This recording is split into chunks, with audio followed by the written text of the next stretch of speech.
Kasama po natin ang ating mga barangay kagawad, kasama po ang mga barangay health worker. Ayan, susunduin po namin yung mga nandito po sa malapit sa ilog na mga pamilya para po ilikas sila at hikayating pumunta sa evacuation center. Ang ating mga kagawad dito at ating pong mga BNS at BHW, ayan po. Sinusundo po natin itong mga nandito po sa tabi ng ilog. Ayan, kita naman po nyo, ang ilog dito ay medyo tumataas ng level. Ayan. So, ito pong ilan po yung pamilyang nandito po sa malapit sa ilog. O, kaway-kaway tayo dyan, kaway-kaway. O, magayak na kayo, magayak na. Para po isama sila sa evacuation center sa atin pong barangay. Ayan po.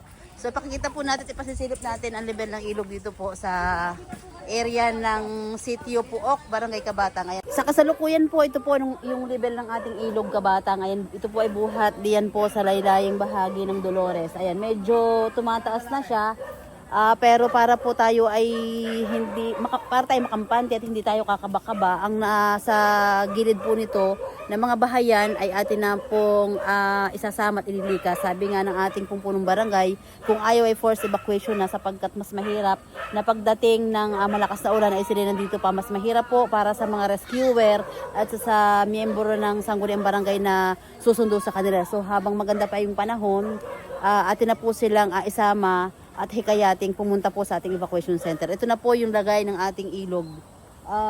Bumibilis na yung agos at saka sabi nga ng mga nandito ay mataas-taas na yung level kumpara sa normal. Ayan. So, anumang oras, maaaring bumugso ang lakas ng ulan at pwedeng ito ay posibleng tumaas at umabot pa hanggang dito nga sa atin pong tinutungtungan. Ito pong bahayang ito. Pero ang tubig po talaga umabot dito.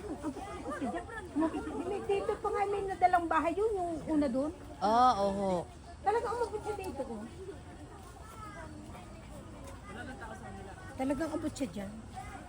Ilang taon, pero nung isang taon, talagang umabot siya dito. Kaya dapat po talaga ay lagi ng yan, mga bata naghahanda. Ang babait nila Pag sinabi lilikas, lilikas.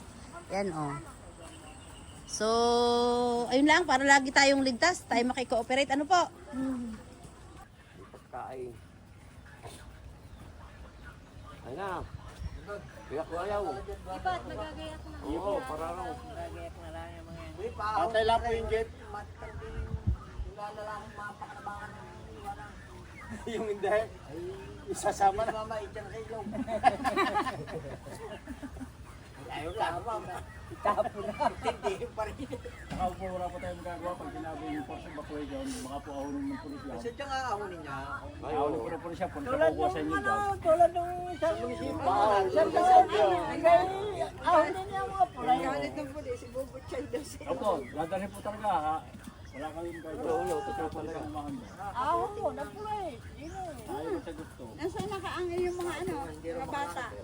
Yan po, iniinggan nyo pa po nila na sumama po. Isang buta lang gamitin natin. Kailangan nyo po kabukod ay sumama sa pag-rescue, sa pagkuha ng mga evacuees. Ayan. Hindi pa nag-aalmusal, alas 10 na, gutom na, duling na. Kain po. Nagdilensya po tayo ng carton. Shout out po kay sa Indastore, kay Ma'am Glenda, kasi binigyan niya tayo ng napakaraming carton yan. Buhat sa kanyang grocery yun. Surong-surong ni Consi. Ayan. Shout out po. Salamat po.